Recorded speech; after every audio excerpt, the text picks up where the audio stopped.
সম্মানিত বন্ধুগণ, আসসালামু আলাইকুম। দূরে কাছে দেশে অথবা দেশে বাইরে থেকে প্রিয় বন্ধুরা ঠিক এই মুহূর্তে যেখান থেকে বাস্তব জীবনের গল্প শোনার জন্য আমার সাথে জয়েন করেছেন আমি আপন। আর যে আপন জীবনের গল্পের 844তম পর্বে আপনাকে বরাবর মতো স্বাগতম জানাচ্ছি। বন্ধুরা, আজ আমি আপনাদেরকে শোনাবো রংপুরের ছেলে মোহাম্মদ শাকিল হোসেনের জীবনের কলিজা কাঁপানো এক বাস্তব জীবন কাহিনী। বন্ধুরা, আজকের গল্পের টাইটেল যে খাদ্যের অভাবে সন্তানের মুখে বিষ তুলে দিলেন এক হতভাগা মা। দেখেন, আপনারা সারাদিন রোজা রেখেছেন এবং রোজা রেখে ক্লান্ত এই শরীর নিয়ে গল্প শোনার জন্য বসেছেন। আমি আপনাদের কাছে চিরঋণী। বন্ধুরা, একটা বিষয় খুব খেয়াল করে দেখবেন যে রমজান মাস রোজা রাখার মাস, কিন্তু এরপরেও হিসাব করলে কিন্তু আমরা রমজানে সবচেয়ে বেশি খাবার খাই এবং সবচেয়ে বেশি খাবার এই রমজান মাসে অপচয় করি। খাবার অপচয় রোধ করার জন্য বাংলাদেশ সরকার আপনার ইফতার পার্টিগুলো পর্যন্ত নিষেধাজ্ঞা জারি করে দিয়েছে। তো যাই হোক,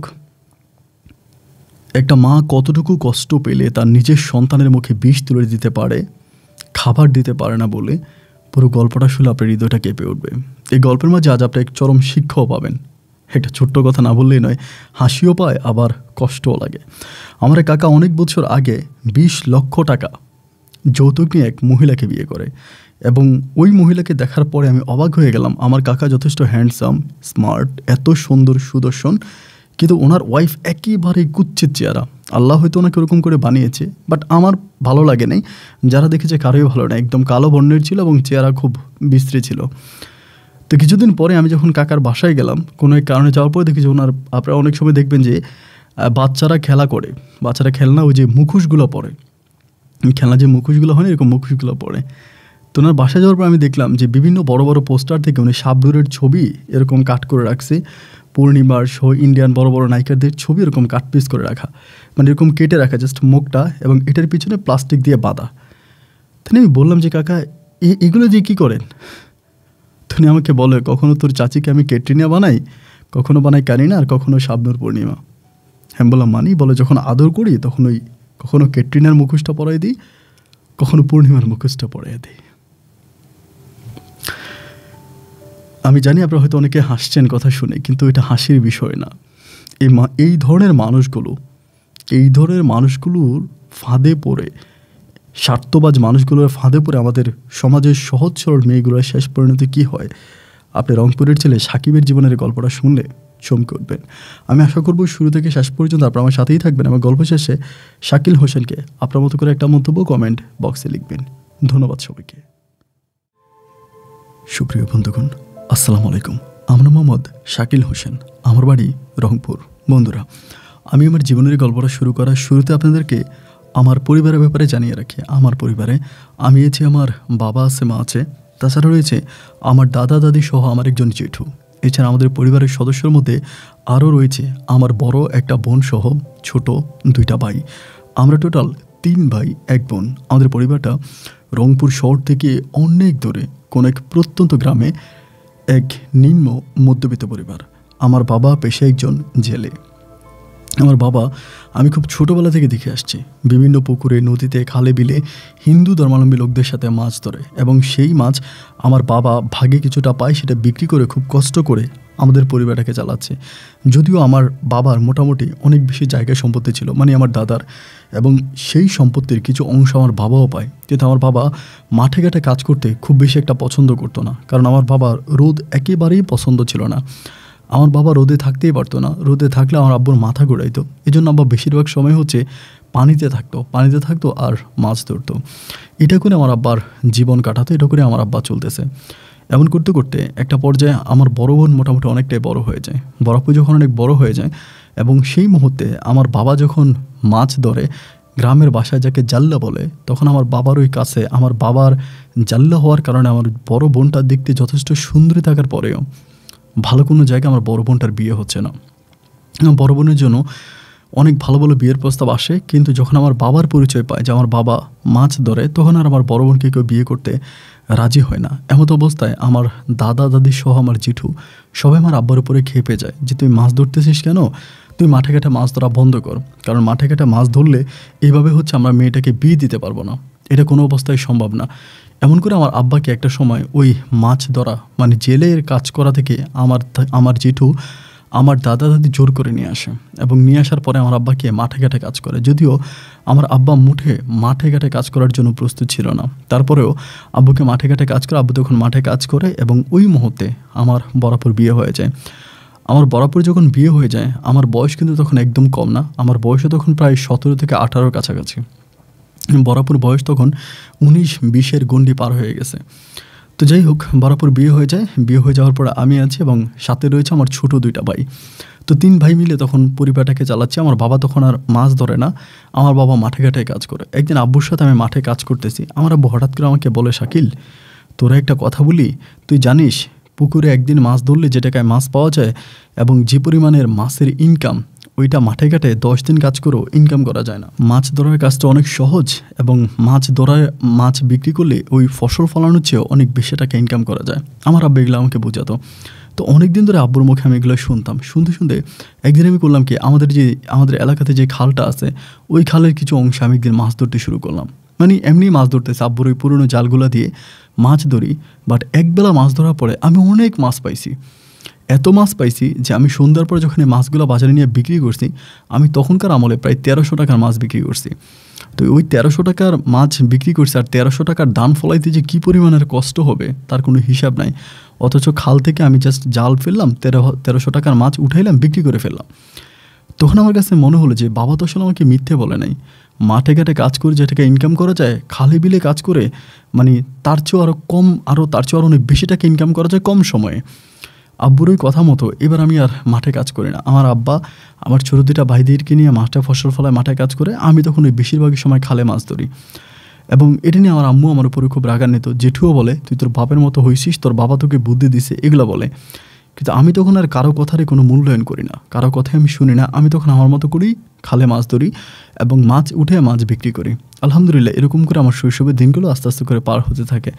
আমার বয়স তখন 19 থেকে 20-এর কাছাকাছি। ওই মুহূর্তে একদিন সন্ধ্যার সময় আমি মাছ ধরতেছি, মাগরিবের একটু পরে মাছ ধরতেছি। হঠাৎ করে আমাদের এলাকারই এক ভদ্রলোক, উনি এসে আমাকে বলতেছে যে, নাম হচ্ছে আনিস কাকা, এসে আমাকে বলতেছে যে, শাকিল আমাদের বাড়িতে আজকে অনুষ্ঠান আছে, পারলে কিছু মাছ দিয়ে যাইস। তো সন্ধ্যার পরে এটা বলতেছে। তো সন্ধ্যার পরে এটা যখন আমাকে বললো, তো আমি বললাম যে, কাকা মাছ যে দিব, তো ওই মাছ আপনি রান্না করবেন কখন রান্না করবেন, কখনই বা খাবেন, মানুষদেরকে খাওয়াবেন। পরে আমারে বলে, তুই এত কথা বলিস না, যত তাড়াতাড়ি পারিস মাছ দিয়ে, এটা আমাকে বলে। তো বলার পরে আমি তখন কী করলাম, ওই যতটুকু মাছ পাইলাম সন্ধ্যার পরে, তখন আমি ওই মাছগুলো দেওয়ার জন্য আনিস কাকার বাড়িতে গেলাম। বাড়িতে গিয়ে পরে মাছ দিছি। পরে যেটি আম্মা মাছগুলো নিয়ে উনি কুটাকুটি করতেছে, আমি তখন চলে যাচ্ছি। তো আনিস কাকা তখন বলে, টাকা কালকে দিমুনি। জেঠিমা তখন বলতেছে, মানে আনিস কাকার বউ বলতেছে, শাকিল একটা কাজ করিস তো, আজকে তোর দাওয়াত, আমাদের বাড়িতে আসিস, এটা আমাকে বলে। তো যখন বললো ওনাদের বাড়িতে যাইতে, আমি বললাম কখন? বলে 10টার পরে আসিস, রান্নাবান্না হয়ে গেলে আমাদের মেহমান আসবে, মেহমানদের সাথে খাবি। তো আমি তখন চলে আসছি বাড়িতে। এরকমভাবে কিন্তু আমি যেহেতু মানে জাল দিয়ে মাছ ধরি, আমাকে কেউ কিন্তু দাওয়াত এরকম করে দেয় না। যেহেতু পুকুরে মাছ টাছ ধরে অনেকেই খারাপ মনে করে, জাল্লা মনে করে, এই জন্য দাওয়াত দেয় না। তো ওই যেটি যখন আমাকে দাওয়াত দিল, আমি তখন মোটামুটি ভালো কাপড় চোপড় পরেই রাত 10টার পরে ওনার বাড়ির দিকে রওনা দিলাম। এবং বাড়ির দিকে রওনা দেওয়ার পরে যখন বাড়ির ভিতরে ঢুকলাম, দেন দেখলাম যে বাবা আমার জন্য অনেক বেশি রান্না, আমার জন্য না সবার জন্যই মোটামুটি অনেক রান্নাবান্না করা হয়েছে। তখন আমি খাইতে বসলাম। ভাই যখনই খাইতে বসলাম, খাবার নিয়ে আসতেছে হঠাৎ করে একটা মেয়ে, খুবই সুন্দর। মানে আমি আর এই মেয়েটাকে আমাদের এলাকাতে কখনোই দেখি নাই, এই প্রথম দেখলাম। তো মেয়েটাকে দেখার পর আমি খুব অবাক হয়ে গেলাম যে এই মেয়েকে তো আমি আর দেখিনি কখনোই, এ হঠাৎ করে কোত্থেকে আসলো। আমি তখন জেঠিমাকে বলতেছিলাম যে, জেঠিমা এটা কে? বলে, এটা আমার বড় মেয়ে। তো ওনার মেয়ে 3টা টোটাল, এটা বড়টা। আমি তখন বললাম যে, এইটাকে তো কখনো দেখলাম না, আপনার 2টা মেয়েকে দেখলাম। পরে তিনি বলে, আমার 3 মেয়ে, এই মেয়ে আমার বাপার বাড়িতে থাকে, ও নানার বাড়িতে থেকে মাদ্রাসায় পড়াশোনা করে। আমি বললাম, কী নাম ওর? বলে, অন্তরা। মানে দেখতে খুবই সুন্দর ছিল, মোটামুটি আমার খুব ভালো লাগার পরে এরপরে আমি ওনাকে দেখলাম। তো দেখে আমি খাওয়া দাওয়া করানোর পরে আমি চলে আসলাম, বাড়িতে আসলাম। পরের দিন সকালবেলা যখন ওই আনিস কাকা আমাকে টাকা দেওয়ার জন্য গেল, আমি তখন বললাম যে, কাকা আমি টাকা নিব না। বলে, কেন? আমি বললাম, আপনারা আমার দাওয়াত দিয়েছেন, দাওয়াত দিয়ে খাওয়াইছেন, তাই আমি টাকা নিব না। পরে আমাদের বলে, না তুই টাকা নিয়ে যা, টাকা নিবি না কেন? আমি বললাম যে, না আপনারা আমাকে দাওয়াত দিয়েছেন, খাওয়াইছেন, এবং আমার তরফ থেকে মাছগুলো আমি এমনিই দিছি। এরপর আমি আর মাছের টাকা নিই নি। তো মাছের টাকা না নেওয়ার পরে ওই আনিস কাকের সাথে মোটামুটি আমার ভালো একটা সম্পর্ক তখন হয়ে যায়। উনি ওই সময় সিএনজি চালাইতো, মানে পেশায় একজন সিএনজি ড্রাইভার ছিল, সিএনজি চালাইতো। তো তো যাই হোক, এরকম করেই তারপর আমি মাঝে মাঝে মানে 2-4 দিন পর পরে ওই আনিস কাকার বাড়িতে মাছ দিয়ে আসতাম। তো এরকম করে তখন কিন্তু অন্তরা ওদের বাড়িতেই থাকতো, মানে নানুর বাড়ি থেকে কমপ্লিটলি চলে আসছে। ওইখানে কি ঝামেলা হয়েছে না কী হয়েছে আমি জানি না, ওখান থেকে চলে আসছে, এসে এখানে থেকে তখন পড়াশোনা করতেছে, ওই বাড়ি থেকে মাদ্রাসায় ভর্তি হয়েছে। আমি তখন মাঝে মাঝে মাছ নিয়ে যেতাম, মাছ দিতাম। এরকম করতে করতে কাকার সাথে এবং ওই অন্তরা আম্মুর সাথে আমার খুব ভালো একটা সম্পর্ক হয়ে যায়। কোনোভাবে বাড়ির ভিতরে ঢুকে থাকতে পারি না, উনি পাহারা দেয়, আনিস কাকা পাহারা দেয়, ওনার বউ পাহারা দেয়। তো আসলে ওনার মেয়ের সাথে খুব বেশি একটা কথা বলার সুযোগ পাই না এবং খুব বেশি একটা কথা বলাও হয় না। পরে এরকম করে সময়গুলো কাটতে কাটতে একটা বার আমি চিন্তা করলাম যে কী এমন কাজ করলে আনিস কাকার ভিতরে ঢুকা যাবে এবং ওদের বাড়িতে থাকা যাবে, এটা আমি করব। তো এমন করতে করতে হঠাৎ করে আমার মাথায় আইডিয়া আসলো যে আমার পরিবারও তো পছন্দ করে না যে আমি খালে মাছ ধরি, আমার আব্বা মাও পছন্দ করে না, দাদা দাদি কেউ পছন্দ করে না, এবং বড় বোনকে বিয়ে দিলাম, বড় বোন তার হাজব্যান্ড এটা কেউই পছন্দ করে না যে আমি খালে গিয়ে মাছ ধরি। তো সবাই যদি এই বিষয়টা পছন্দ করে না, আমি এটা কেন করব, আমি এটা করব না। অ্যান্ড ওই মুহূর্তে আমি তখন আনিস কাকারে বললাম যে কাকা কিছু মনে করেন একটা কথা বলি, আমি যে খালে বিলে মাছ ধরি এটা তো আমার পরিবারে কেউ পছন্দ করে না, তো যার জন্য আমি চাচ্ছিলাম কি আপনি আমাকে ড্রাইভারি শেখান, আমি সিএনজি ড্রাইভারি শিখবো। পরে আমাকে বলেছে তুই কি পারবি ড্রাইভারি করতে? আমি বললাম পারবো না কেন, সবাই তো পারে, আমি না পারে কি আছে, আপনি আমাকে শিখাই দেন, এবং আপনি যদি আমাকে শিখাই দেন ইনশাআল্লাহ আমি পারবো।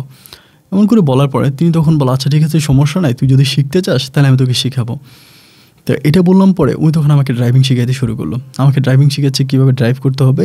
ওনার সাথে আবার আমি থাকতে শুরু করি, এভাবে 1 দিন 2 দিন 3 দিন প্রায় অনেকগুলো দিন থাকি। এবার তো আমার মা আরও বেশি খেপছে, মানে আগে তো আমি জাল দিয়ে মাছ ধরতাম, জাল্লা ছিলাম, ওইটাতে মোটামুটি চলতো, কিন্তু এখন বলতেছে আমি নাকি সিএনজি ড্রাইভার, আরও খারাপ ভাষায় কথা বলতেছে। মানে বিষয়টা হচ্ছে এরকম, আমরা হয়তো গরিব, মানে আমাদের মানে গরিব বলতে মানে আমার বাবা হয়তো এরকম হতে পারে বা জাল দিয়ে মাছ ধরতো, কিন্তু আমাদের আর্থিক অবস্থা মানে আমাদের ওই পূর্বপুরুষের অবস্থা মোটেও খারাপ ছিল না। আমার দাদা এবং আমার দাদার বাবা তারা মোটামুটি অনেক বংশধারী লোক ছিল আর কি, সবারই মোটামুটি অনেক বেশি টাকা পয়সা ছিল, সবাই খুব বংশধর ছিল। তো বংশধর থাকার কারণে দেখা গেলো কি যে আমি যে এই ধরনের কাজগুলো করি এটা আসলে বংশের সাথে যায় না, আর বংশ মর্যাদা এটা সবসময় সবাই বড় করে দেখতো। যাই হোক, এরকম করার পরে আমি তখন আব্বা মাও খেপে গেল যে আব্বাও তখন খেপে গেল এই কারণে যে রাস্তার মধ্যে সিএনজি অ্যাক্সিডেন্ট হয় এটা হইতে পারে, তা আমি তখন খেপে গেল। বাট তারা খেপার পরে আমি তখন ওই আনিস কাকার সাথে সিএনজি চালাইতেছি।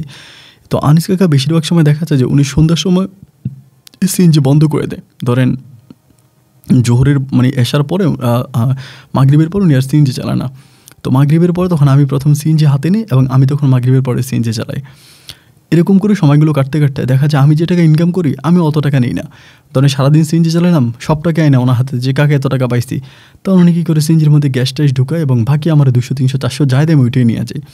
আমি এরকম না যে ওনার কাছ থেকে কন্ট্রাক্টে নিয়ে যাই, আমি যা পাই সবই ডাব্বার মধ্যে রাখি, ওই ডাব্বাটা ওনার হাতে দিয়ে দিই যে কাকা এত টাকা চালাইছি, ধরেন আপনি ডাব্বা নিয়ে যান। উনি গইনে টইনে গ্যাসের টাকা গাড়ি টাকা রেখে আমার যা পারে তা দিয়ে দেয়। তো এই জন্য ওনার অনেক লাভ হচ্ছে। এরকম করতে করতে একটা সময় মা খুবভাবে খেপে গেল, মার কথা যে তুই আর এই বাড়িতে থাকতেই পারবি না, আমাকে বাড়ি থেকে বের করে দিছে। বের করে দেওয়ার পরে আমি তখন আনিস কাকারে বললাম যে কাকা আমারে তো মা বাড়ি থেকে বের করে দিছে, কারণ আমি তো আর বাড়িতে থাকতে পারবো না, আমি যদি আপনার সাথে সিএনজি চালাই এটা আমার মা কোনোভাবেই মানতে পারে নাই। তো আপনি যদি আমাকে অন্তত কষ্ট করে একটা ঘর ভাড়া করে দিতেন, এখানে কোথায় ঘর পাওয়া যায়, আপনি যেহেতু সিএনজি চালান বিভিন্ন জায়গায় যান, আপনার সবার সাথে উঠা বসা আছে। তিনি তখন আমাকে বলে যে এইভাবে তো ঘর ভাড়া পাওয়া যাবে না, এভাবে কে তোকে ঘর ভাড়া দিবে, তো ঘর ভাড়া নেওয়ার দরকার কিন্তু আমার বাড়িতেই থাক, আমার বাড়িতে আমার বউ আছে, সন্তান আছে, আমার 3টা মেয়ে আছে, তো আমার বাড়িতেই থাক, তুই তো আমার ছেলের মতোই, ওরকম করে আমাকে বলে। কিন্তু আমি তো মনে মনে এটাই চাই যে উনি আমাকে ওনার বাড়িতে জায়গা দেয়, কারণ ওনার বাড়িতে জায়গা দিলে আমার মেয়ের সাথে আস্তে আস্তে করে একটু লাইন মারতে পারবো। এবং এটাই সূত্র ধরে আমি তখন বললাম যে ঠিক আছে কাকা, তাহলে আপনি আমাকে আপনার বাড়িতে রাখার ব্যবস্থা করেন। তিনি তখন আমাকে বললো ঠিক আছে, আমি তোর জেঠিমার সাথে কথাবার্তা বলে তোকে রাখবো। এরপরে উনি ওনার বউর সাথে কথাবার্তা বললো, সব কিছু কথাবার্তা বলে আমাকে তখন এই বাড়িতে শিফট হওয়ার ব্যবস্থা করে দিল। এবার আমি আমার বাড়ি থেকে যত কাপড় চোপড় যা কিছু আছে সব কিছু নিয়ে চলে আসলাম। আম্মু আমাকে খুব বকাবাধ্য করতেছে, আব্বুও গালাগালি করতেছে, আমার জেঠু থেকে শুরু করে দাদা দাদি সবাই খুব খারাপ ভাষায় কথা বলতেছে, এটা তুই ঠিক করতেছিস না, বাড়ি করছিস এভাবে কেন চলে যাচ্ছিস। আমি তখন কারো কথাই মানলাম না, কারো কথাই না শুনে একেবারে চোখ মুখ বন্ধ করে ওই বাড়ি থেকে চলে আসলাম। আমার বেডিংপত্র কাগজপত্র সব কিছু নিয়ে চলে আসছি। আসার পরে এবার আমি আনিস কাকার বাড়িতে থেকে সিএনজি চালাইতেছি। উনি আমাকে এখানে ওইখানে বিভিন্ন জায়গায় নিয়ে যায় ওনার মতো করে। আমি তখন যাচ্ছি এবং একটা পর্যায়ে আমি তখন নিজেই সিএনজি চালাই। উনি খুব বেশি একটা চালায় না, সারাদিন চালায় এবং ইনকামের যেই টাকা থাকে সবাই ওনার কাছে দেই, উনি আমাকে হাত খরচের জন্য কিছু টাকা দেয়। এভাবে অনেকগুলো দিন কেটে যায়। অনেকগুলো দিন কেটে যাওয়ার পরে আমি তখন ভাবতেছি যে কীভাবে অন্তরের সাথে সম্পর্কে যাওয়া যায়, কিন্তু কোনো সুযোগ পাই না। যে কোনো একটা সুযোগ অন্তরাকে ভালোবাসি বলবো বা ওর সাথে সম্পর্ক করব, এরকম কোনো সুযোগ পাই না। বাড়িতে আসলেও ওই আনিস কাকা খুব পাহারার মধ্যে থাকে, মানে উনি মেয়েদেরকে অনেক পাহারা দিয়ে রাখে। এরকম করে আমাকে খাবার দেয়, খাবার দিয়ে আবার চলে যায়, মানে মেয়েদেরকে সামনে আসতে দেয় না। হয়তো বড় জোর ওনার ওয়াইফ আমার সামনে আসে, ওনার ওয়াইফের সামনে ওয়াইফের সাথে কথা বলতে পারি, কিন্তু মেয়েদের সাথে কোনোভাবেই কথা বলার কোনো সুযোগ হয় না। তো যাই হোক, যেহেতু মেয়েদের সাথে কথা বলতে পারি না, এটা ভাগ্যর দোষ, বা মেয়েরাও হয়তো আড়াল হয়ে থাকে। এইভাবে আরও কিছুদিন কেটে যাওয়ার পরে হঠাৎ করে তখন শুনতে পারলাম যে আনিস কাকা অন্তরার জন্য ছেলে ঠিক করছে, মানে অন্তরাকে বিয়ে দিয়ে দিবে। যখন শুনলাম যে অন্তরাকে বিয়ে দিয়ে দিবে, তখন ভাই আমি আর এটা মানতে পারলাম না। কিরে, কার জন্য এত কষ্ট করে মা ছেড়ে বাবা ছেড়ে সব কিছু ছেড়ে আমি সিএনজি চালানো শিখলাম বা সিএনজি চালাইতেছে। আমি যদি খালে বিলে মাছ ধরতাম, আমি সিএনজি চালাই যেটাকে ইনকাম করি তার ডাবলটাকে ইনকাম করতে পারতাম, আমি তার ডাবলটাকে ইনকাম হইতো। কিন্তু আমি আমার সিএনজি না চালাই, এই খালে বিলে মাছ না ধরে সিএনজি চালাই, তাহলে আমার লাভটা কী হলো? আমি তো আসলে মূলত সিএনজি চালানোর জন্য আসি নাই, আমি আসছি অন্তরাকে বিয়ে করার জন্য, অন্তরের সাথে একটা সম্পর্ক তৈরি করার জন্য। তো যদি আমি অন্তরের সাথে সম্পর্কই তৈরি করতে না পারি, অন্তরের সাথে আমার সম্পর্কই না হয়, তাহলে আমার তো আসলে এসবের কোনো প্রয়োজন ছিল না বা এসবের কোনো দরকার নেই। এটা যখন আমার কাছে মনে হলো যে ধুর, আমি তাহলে ভুল করে ফেলছি, আমি আর এখানে থাকবো না, এমন করে মানে মনটা অনেক খারাপ হয়ে গেল। হঠাৎ করে আনিস কাকারে বলতেছি আমি আপনার সিএনজি আর চালাবো না, যেহেতু অন্তরা বিয়ে নিয়ে অনেক মোটামুটি কথাবার্তা ফাইনাল করে ফেলছে। এক ছেলের সাথে মানে কথাবার্তা ফাইনাল, ওখানে অন্তরাকে বিয়ে দিবে। পরে আমার বলে, কেন তোর সমস্যা কি, তুই সিএনজি চালাবি না কেন, কী হয়েছে? আমি তখন বললাম যে কাকা ভালো লাগে না, আর ভালো লাগে না যেমন তেমন, আরেকটা কথা আছে আপনাকে কীভাবে বলবো বা আপনি এটা কীভাবে নেবেন তাও বুঝতেছি না। পরে আমাকে বলে সমস্যা নাই, তুই আমার খোলাখুলিভাবেই বল কী এমন কথা, কী হয়েছে? আমি তখন বললাম যে কাকা আমি কিন্তু আপনার বাড়িতে আসছি, এতদিন ধরে সিএনজি চালাইতেছি, আপনি কি আমার মাঝে খারাপ কোনো কিছু পাইছেন? আমি কি খারাপ ছেলে? বলে আমাকে, না তুই তো খারাপ ছেলে না, তুই তো অনেক ভালো ছেলে। কেন, কেউ কি তোকে খারাপ বলছে বা তোর কি কোনো সমস্যা আছে? আমি বললাম যে আমি যদি খারাপ ছেলে নাই হব, আমি যদি ভালো ছেলেই হব, তাহলে আপনার বাড়িতে আমি এতদিন ধরে আসি, আপনার সাথে আমার এত মধুর সম্পর্ক, আপনার মেয়েটাকে আপনি অন্য কোথাও বিয়ে দিচ্ছেন, আমাকে একটাবার বললেন না? পরে আমাকে বল, আর আমি তো মাত্র বিয়ের বিষয় নিয়ে কথাবার্তা শুরু করছি, বিয়ের দিন তারিখ যখন সব ঠিক হবে, এবং বিয়ের দিন তো অবশ্যই তোকে দাওয়াত দিব, শুধু তোকে না তোর পরিবারের সবাইকে দাওয়াত দিব, তোরা সবাই এসে বরপেট খেয়ে যাবি। আমি তখন বললাম কাকা, আমি যদি খারাপ ছেলে নাই হয়ে থাকি, আমি যদি আপনার পরিবারে ভালো ছেলে হয়ে থাকি, আমি যদি আপনার নিজের ছেলের মতোই হয়ে থাকি, তাহলে কাকা আপনার মেয়েটাকে কেন আপনি অন্য কোথাও বিয়ে দিচ্ছেন? বলে আমাকে বলে মানি। আমি বললাম মানি হচ্ছে এইটা যে আপনি চাইলে তো অন্তরাকে আমার কাছেও বিয়ে দিতে পারতেন, আমি তো ছেলে হিসাবে আপনার দৃষ্টিতে খারাপ না। এটা বলার পর আমি তখন আমার চোখের দিকে তাকিয়ে আসছে। আমাকে বলে, তুই কী বলেছিস এগুলো শাকিল? আমি বললাম কাকা আমি যেটা বলেছি এটা ঠিকই বলেছি, আমি কোনো উল্টাপাল্টা কথা বলি নাই। আমাকে তখন বলেছে, তুই কি অন্তরাকে বিয়ে করবি, ওরা পছন্দ করিস? আমি বললাম অনেক পছন্দ করি কাকা, আপনি যদি রাজি থাকেন তাহলে আমি অন্তরাকে বিয়ে করতে চাই। কাকা তখন আমাকে বলে, দেখ আরেকবার চিন্তা ভাবনা করে দেখ, এবং আমার মেয়েটা বড় অসহায়, মানে আমার বড় মেয়ে, ওই আমার ভালোবাসা পায় নাই, বেশিরভাগ সময় নানু বাড়িতেই ছিল এবং নানা নানির সাথেই সময় কাটাইছে। সেখানে একটা অ্যাক্সিডেন্ট হয়ে যাওয়ার পর আমি মেয়েটাকে আমার বাড়িতে নিয়ে আসছি। সো আমি আমার মেয়েটার কোনো ক্ষতি চাই না, ভবিষ্যতে তার কোনো ক্ষতি হোক এটা আমি চাই না, যার জন্য বাবা তুই একটু ভেবে চিনতে আমাকে জানা। আমি বললাম আমি যেটা ভাবার যেটা চিন্তা করে এটা করে ফেলেছি, আমি অন্তরাকে বিয়ে করতে চাই, এবং আপনি যদি অন্তরাকে আমার কাছে বিয়ে দেন, আমি আপনার নিজের ছেলের মতোই থাকবো, সারা জীবনে আপনার দায়িত্ব নিব। আপনার তো কোনো ছেলে নাই, মনে করেন আমি আপনার ছেলে, আপনি মেহরবানি করে অন্তরাকে আমার কাছে বিয়ে দেন। এমন করে যখন ওনার সাথে কথা বললাম, তখন আমাকে বলে, ঠিক আছে আমি তো অন্তরা আম্মুর সাথে কথা বলি, তাহলে ওই বিয়েটা মানা করে দিই।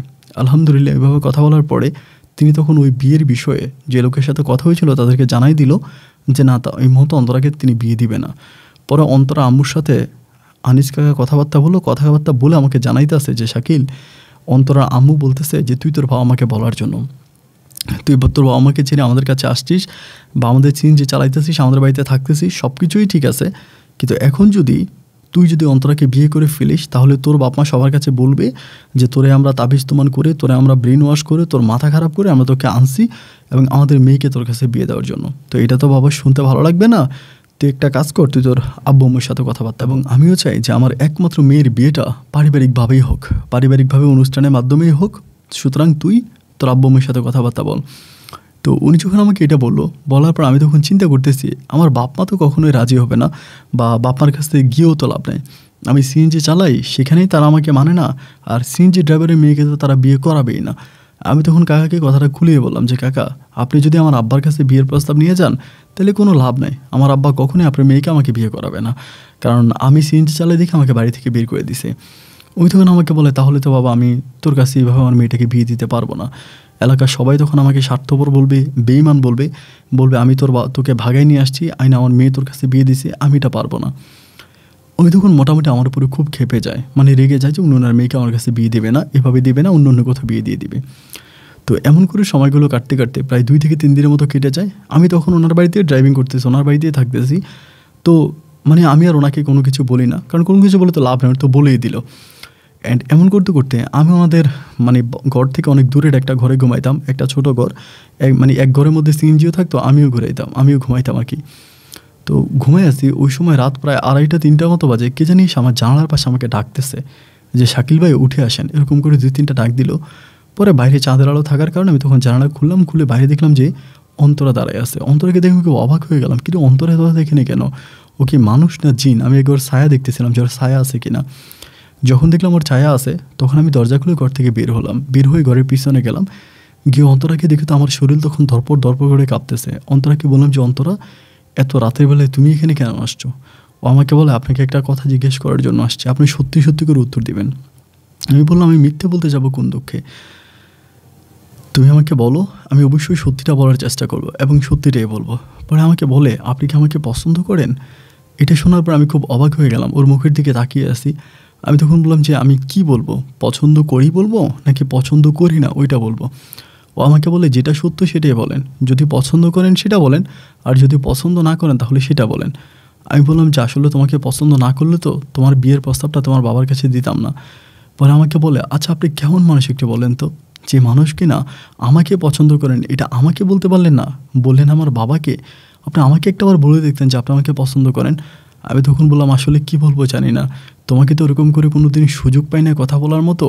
অলওয়েজে তোমার আব্বা আম্মা তোমাকে গার্ডে রাখতো, পাহাড়ে রাখতো, আর আজকে যেরকম তুমি এসে আমাকে রাত দুপুরে ডেকে ঘুম থেকে জাগিয়ে কথা বলতেছো, এভাবে তো তুমিও কোনো দিন আমাকে ডাকো নাই। আমাকে এভাবে না বললে তো আমি বুঝতাম না। পরে আমাকে বলে, আমি আপনাকে পছন্দ করি বলেই এই রাত দুপুরে বাবা মায়ের চোখ ফাঁকি দিয়ে আপনার ঘরের জানালায় এসে আমি আপনাকে ডাকলাম। অ্যান্ড আমার বাবা মা রাজি হবে কি হবে না সেটা আমি জানি না, তবে আপনি যদি বলেন আমি এক কাপড়ে আপনার হাত ধরে এই ঘর থেকে বেরিয়ে যেতে রাজি আছি। এটা শোনার পরে আমি তখন অবাক হয়ে গেলাম, কিরে অন্তর এটা কী বললো, আমার হাত ধরে ও ঘর থেকে বেরিয়ে যেতে রাজি আছে? আমি তখন বললাম, তুমি এটা সত্যি কথা বলতেছো, এটা তুমি করবা? ও আমাকে বলে, আলবাত করবো, 100% করবো, আপনি যদি বলেন আমি এক কাপড়ে আপনার হাত ধরে ঘর থেকে বেরিয়ে যাব। আপনার সাথে আমার ভালোবাসাবাসি হওয়ার দরকার নেই, আপনি আমাকে ডিরেক্টলি বিয়ে করবেন। আমি বললাম, এটা যদি হয়ে থাকে তাহলে এখন যেতে পারবা? ও বলে, পারবো না কেন, অবশ্যই পারবো। আমি বললাম, ঠিক আছে, তাহলে তোমার কাপড় চোপড়ের কোনো কিছু দরকার নাই, তোমার যত কাপড় চোপড় কিনে দেওয়া দরকার সব আমি কিনে দেবো, চলো তুমি আমার সাথে চলো। ও বলতেছে, এখন? আমি বললাম, হ্যাঁ এখন, আর কোনো কথা নাই। ওই জায়গায় তখন সিএনজিটা ঘরেই রাখলো, ওর এক কাপড় আমি তখন ওদের বাড়ির পিছন দিয়া খাল আছে, খালের পাড় দিয়া আমি তখন ওরে নিয়ে দৌড়ে আমাদের যে লোকাল যে স্টেশন আছে ওখানে চলে গেছি। ওইখানে চলে যাওয়ার পরে মোবাইল ফোন ছিল আমার কাছে, তখন আমি একটা সিএনজি ড্রাইভারে কল দিলাম, যেহেতু নিজে সিএনজি চালাই সবার সাথেই তো মোটামুটি সম্পর্ক আছে। তো একটা কল দেওয়ার পরে ওই পারে গিয়ে একটা সিএনজি ড্রাইভার আসছে, তারপরে সিএনজির মধ্যে উঠলাম অনেক রাতে। ওইটাও আমাকে তখন স্টেশনে নামাই দিয়ে আসলো, এবং স্টেশনে যাওয়ার পরে ওইখান থেকে আমি তখন টোটালি রংপুর শহরে চলে গেলাম। তো হাতে তো মোটামুটি টাকা আছে কিছু, প্রায় 7-8 দিন সিএনজি চালাইতে আছে। আমার কাছ থেকে আনিস কাকা টাকা নেয়, যেহেতু মেয়ের বিয়ে, ওইটা নিয়ে ওনার সাথে আমার রাগারাগি। তা সিএনজি কত টাকার চালাইতে আসতে কী আসো বিষয়গুলো উনি আমাকে কিছুই বলে না। আমি সিএনজি চালাচ্ছি এবং গ্যাস ভরতেছি, বাকি টাকা আমার কাছে আছে। তো রংপুর শহরে গিয়ে তখন ঘর ভাড়া নিলাম, ঘর ভাড়া নিয়ে ওইখানে আসি। যেদিন গেছি ওই দিন এর পরের দিনে আনিস কাকা আমার ফোন দিয়া খুব গালাগালি করতেছে, অনেক খারাপ ব্যবহার করতেছে, যে তোরা আমি অনেক ভালো মনে করছিলাম, তোরা আমি নিজের বাড়িতে জায়গা দিছিলাম, ভাবছিলাম তুই একটা ভালো ছেলে, কিন্তু এই কাজটা কীভাবে করলি, কীভাবে তুই আমার কপালে এভাবে খুলুবারে দিলি, কীভাবে তুই আমাকে মানুষের সামনে অপমান করলি, তুই প্লিজ আমার মেয়েটাকে দিয়ে দে।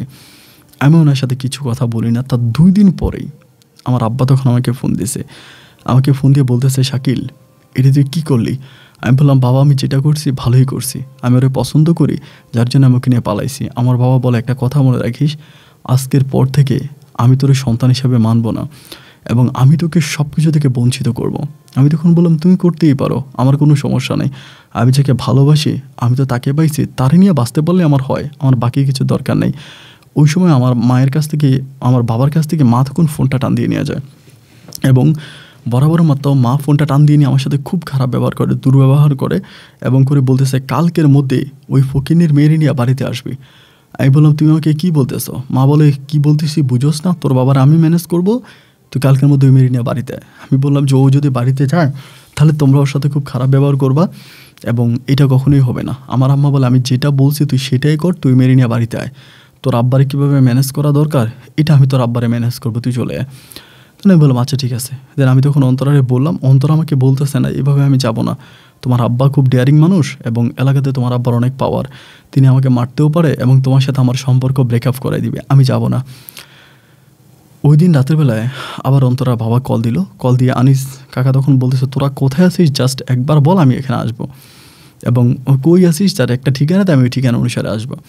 এটা বলার পরে আমি তখন বললাম যে আমরা অমুক জায়গায় আছি, আপনি আমার সাথে দেখা করে যান। যেহেতু আমার পরিবারও এরকম করে আমার সাথে কথাবার্তা বললো, পরে আনিস কাকারে বললাম যে ঠিক আছে আপনি আসেন, এসে আমার সাথে দেখা করেন।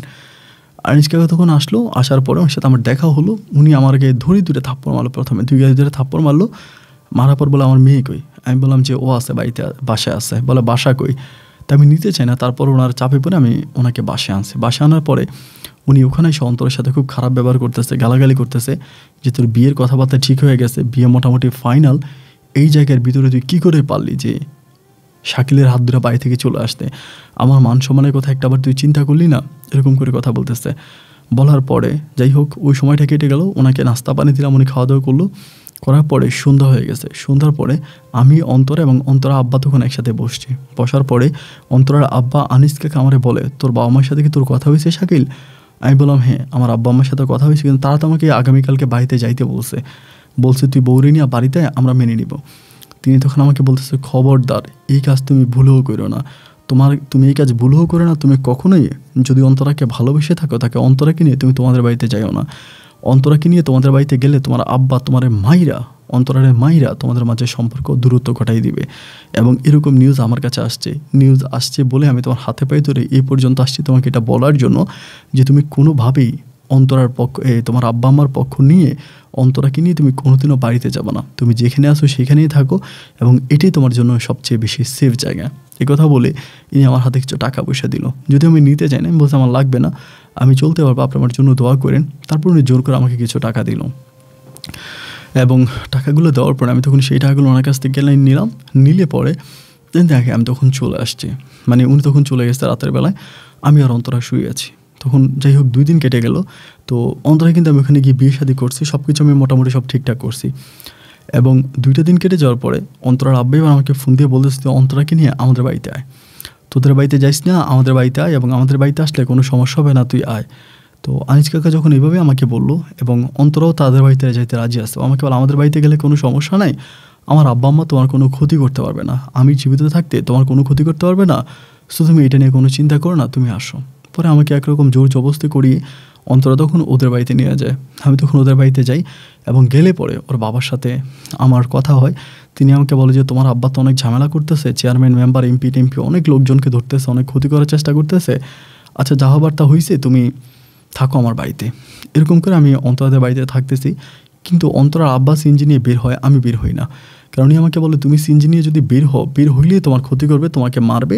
এবং এরকম করতে করতে একদিন রাতে হঠাৎ করে আমার আব্বা আমার এলাকার কিছু লোকজন পাঠিয়ে দিয়েছে আমাকে জোর করে এই বাড়ি থেকে নিয়ে যাওয়ার জন্য।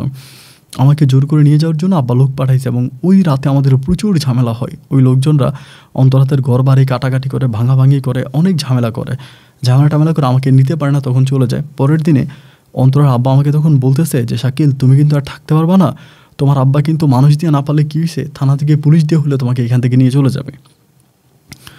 তখন আমি অন্তর আব্বাকে আব্বা করে রাখি। আমি তখন বললাম আব্বু তাহলে আমি কী করবো, আপনি আমাকে কী করতে বলতেছেন? উনি আমাকে বলে কথাই একটা, এখান থেকে পালিয়ে যাও। আমি তখন বললাম পালিয়ে কোথায় যাও? উনি বলে ঢাকায় চলে যাও, আমি তোমাকে ঢাকায় একটা গ্যারেজে পাঠাই, তুমি তো সিএনজি চালাইতে পারো, ওই গ্যারেজে গেলে তোমার একটা সিএনজি দিব, তুমি ওইটা চালাও এবং ওইটা চালায় তুমি মোটামুটি সব ঝামেলা থেকে মুক্ত হইতে পারবা, এবং সব ঝামেলা শেষ হওয়ার পরে তখন তুমি অন্তরাকে নিয়ে যাও ঢাকাতে। আমি তখন আনিস কাকার কথা শুনে আমার নতুন বউ অন্তরাকে বাড়িতে রেখেই আমি তখন গুটগুটে রাতের অন্ধকারে রাজধানী ঢাকার উদ্দেশ্যে রওনা দিই এবং ঢাকায় যে গ্যারেজের ঠিকানা আমাকে দেওয়া হয় আমি সেই গ্যারেজে যাই। গেলে পরে ওই গ্যারেজ থেকে আমার একটা চাকরি নির্ধারণ করা হয়। আমি তখন ওই গ্যারেজে চাকরি করি। সিএনজি নিয়ে বাইরে হই, তেমন রাস্তাঘাট চিনি না, তারপরে মানুষ এদিকে ওইদিকে চিনিয়া টিনিয়া দেয়। অনেক কাস্টমার, অনেক প্যাসেঞ্জার আছে যারা আমার সাথে অনেক দুর্ব্যবহার করে না চেনার কারণে। কারণ ঢাকা শহরের রাস্তাঘাট না চিনে সিএনজি চালানো যে কতটা কঠিন, এটা আমার মতো মানুষ ছাড়া অন্য কেউ বুঝবে না। আমি খুব কষ্ট করে সিএনজি চালাইতাম, অনেক কষ্ট করে। যাই হোক, আলহামদুলিল্লাহ এরকম আমি কষ্ট সহ্য করে করে সিএনজি চালাইছি। মোটামুটি 2-4টা টাকা আমার পকেটে ঢুকতেছে এবং আমি অন্তরার জন্য কিছু টাকা পাঠাইতে পারতেছি এবং আমার ভালোও লাগতেছে। এভাবে প্রায় মাস 3 মতো কেটে গেল। 3 মাস কেটে যাওয়ার পরে হঠাৎ করে আমি একদিন অন্তরার বাবা মানে আনিস কাকা তখন ঢাকাতে আসছে। উনি আইসা দেখতেছে আমি খুব ভালো সিএনজি চালাইতেছি, রাস্তাঘাটে মোটামুটি সব কিছু চিনি। ওনার তখন খুব ভালো লাগলো। উনি বলে যে তুমি যদি এভাবে সিএনজি চালাও তাহলে যদি নিজের একটা সিএনজি থাকে তাহলে তো ভালোই হয়। নিজে যদি একটা সিএনজি কিনে চালাইতে পারো তাহলে তোমার মোটামুটি অনেক বেশি টাকা ইনকাম করতে পারবা। এখন তো প্রায় সব টাকাই গ্যারেজের লোকে দিয়ে দেওয়া লাগে। আমি তখন বললাম সিএনজি কিনা কি আর এত সহজ, একটা সিএনজিকে মুখের কথা।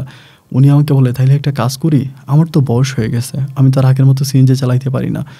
আমি একটা কাজ করে আমি আমার সিএনজিটা বিক্রি করে দিই এবং আমার যে সিএনজি আছে ওইটা বিক্রি করে এবং কিছু টাকা আমি মানুষের কাছ থেকে ঋণ টিন করি এবং অবশিষ্ট আরও কিছু টাকা প্রয়োজন আমি জমি বিক্রি করি। জমি বিক্রি করে কিছু টাকা তোমাকে দিই এবং তুমি সেকেন্ড হ্যান্ড একটা সিএনজি দেখো যে কোথায় সেকেন্ড হ্যান্ড সিএনজি পাওয়া যায়। একটা সিএনজি নিয়ে তুমি একটা সিএনজি চালাও, কারণ দেখা যায় সিএনজি চালাইলে তুমি অল্প সময় অনেক বেশি টাকা ইনকাম করতে পারবা। সো তুমি সিএনজি চালাও। উনি আমাকে তখন সিএনজি চালানোর জন্য উদ্বুদ্ধ করলো যে সিএনজি চালাও। এবং উনি তখন এই কথা বলেন, তখন গ্রামে গেল, গিয়ে অন্তরের সাথে আমার ফোনে কথা হলো।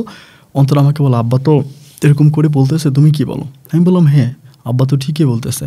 উনি যদি আমাকে একটা সিএনজি কিনে দেয় তাহলে তো আমি মোটামুটি অনেক বেশি টাকা ইনকাম করতে পারবো। এখন তো অত টাকা পারি না, কারণ অনেক টাকাই সিএনজির মালিককে দিয়ে দিতে হয়, তার জন্য আর ওভাবে ইনকাম হয় না। তখন অন্তর আমাকে বললো যে ঠিক আছে তাহলে আমি আব্বুর সাথে কথাবার্তা বলে তাহলে জায়গা সম্পত্তি বিক্রি টিক্রি করে এবং হচ্ছে আব্বার সিএনজি যেটা আছে সেটা বিক্রি করে মানুষের কাছ থেকে ঋণ টিন নিয়ে তোমাকে টাকা দেবো না, তুমি সিএনজি কেনো। পরে একইভাবে অন্তরা তখন এটাই করলো, এলাকা থেকে কিছু টাকা জোগাড় করলো, ওর বাবার সিএনজিটা বিক্রি করলো এবং বাকি টাকা জমি বিক্রি করলো করে আমাকে একসাথে অনেকগুলো টাকা দিয়ে আমাকে রাজধানী ঢাকার বুকে একটা সেকেন্ড হ্যান্ড সিএনজি কিনে দিল অন্তরার বাবা আনিস কাকা। তিনি তখন আমাকে একটা সিএনজি কিনে দিলে পরে আলহামদুলিল্লাহ আমার তখন দিন ফিরে গেছে। একদিনে প্রায় 2000 টাকার মতো সিএনজি চালাইতে পারতাম। মানে 2000 টাকার মতো সিএনজি চালাই প্রতিদিন, 2000-3000, মানে এত বেশি টাকা সিএনজি চালাই যে মাস শেষে দেখা যায় আমার কাছে 70-80 হাজার টাকার মতো থাকতেছে।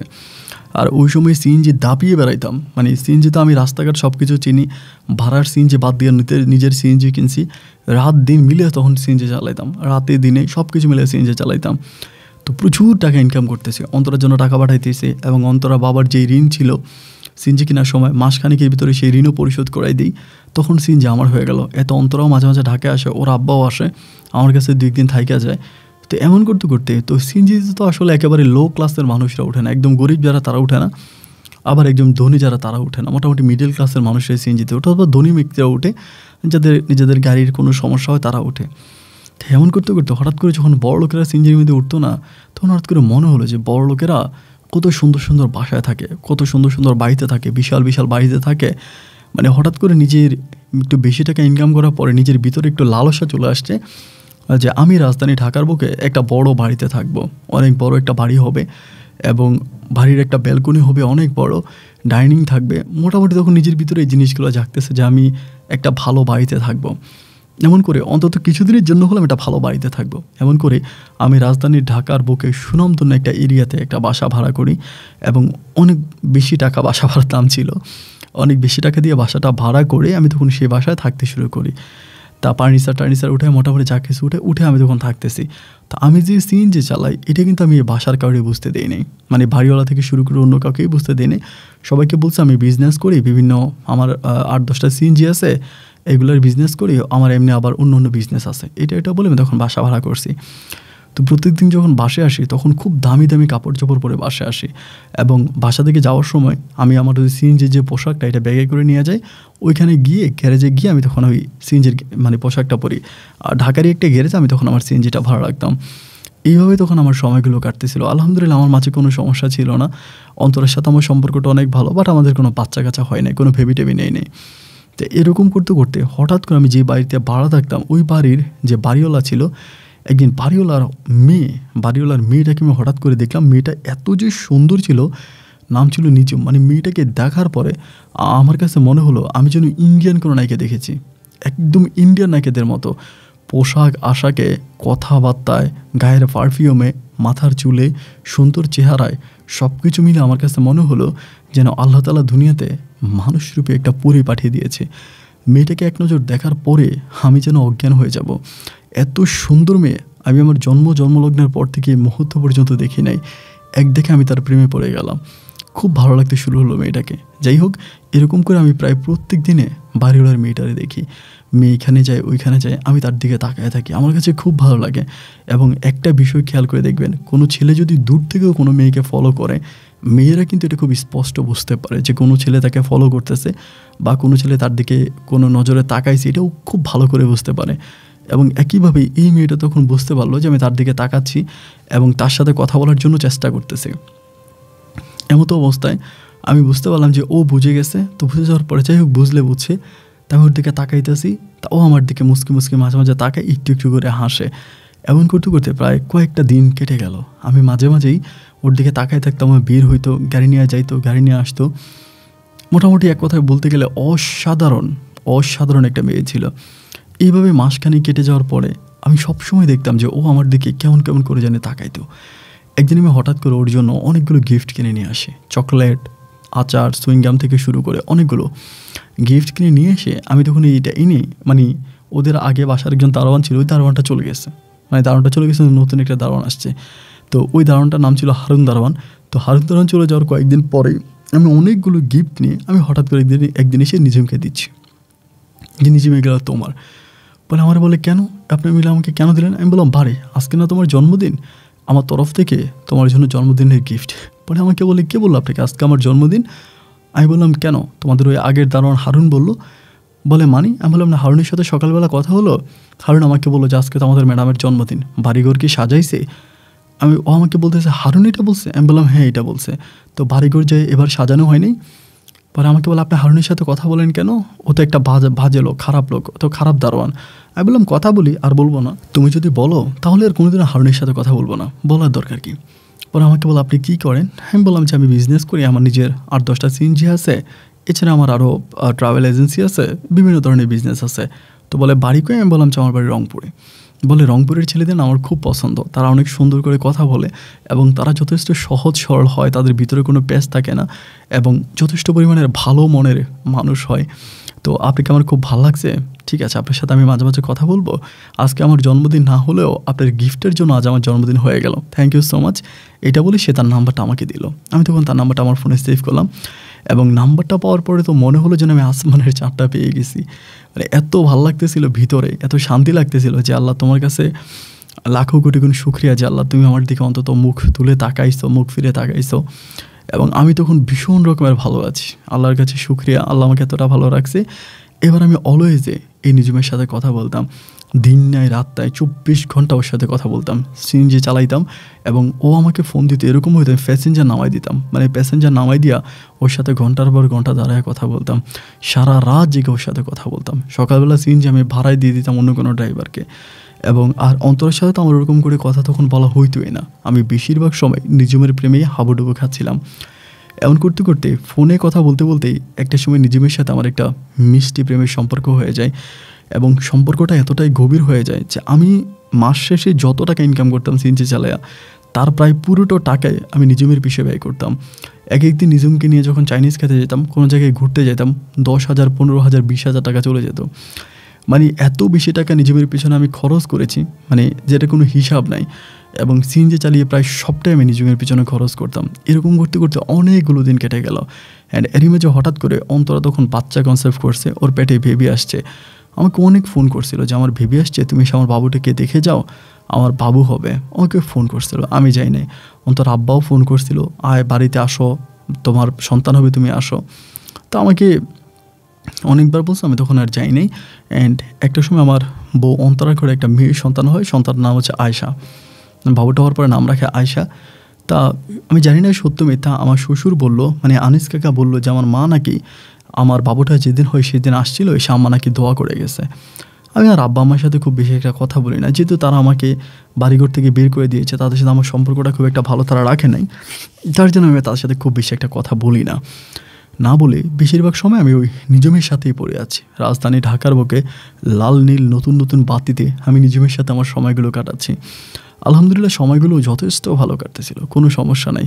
ও আমাকে নিয়ে এখানে ওইখানে ওর পছন্দের জায়গাগুলোতে ঘুরতে যায় এবং ভালোই লাগে। নিজে যখন দামি পোশাক পরি, দামি গাড়ি দিয়ে ঘুরি এবং ব্র্যান্ডের গাড়ি দিয়ে চলাফেরা করতেছি, বড়লোকের ছেলেদের সাথে উঠা বসা করতেছি, মানে মনে হলো যেন আমি অল্প কিছুদিনের জন্য কোনো কোটিপতির সন্তান হয়ে গেছি। এমন করতে করতে অনেকগুলো দিন কেটে গেল। কেটে যাওয়ার পরে একটা সময় আমার কাছে মনে হলো যে আমি তো একটা সময় আয়শাকে অন্তরাকে ভালোবাসছিলাম, ভালোবাসি বলতে পারিনি বলে অন্তরার বিয়ে হয়ে যাচ্ছিল। আল্লাহর কি হুকুম, হঠাৎ করে অন্তরাকে পেয়ে গেলাম। অন্তরা রাতের বেলা এসে আমাকে অ্যাকসেপ্ট করে নিল। এখন অন্তরের যেহেতু বাচ্চা কাচ্চা হয়ে গেছে, আমি অন্তরের সাথে আর থাকবো না, আমি নিজুমকেই বিয়ে করব। এবং নিজুমকে যদি আমি বিয়ে করি, আমি এই বিশাল বাড়ির মালিক হব এবং আমার কাছে অনেক টাকা পয়সা থাকবে এবং সমস্ত টাকা পয়সাগুলো দিয়া এক পর্যায়ে আমি রাজার হাওলাতে আমার দিন কাটাবো।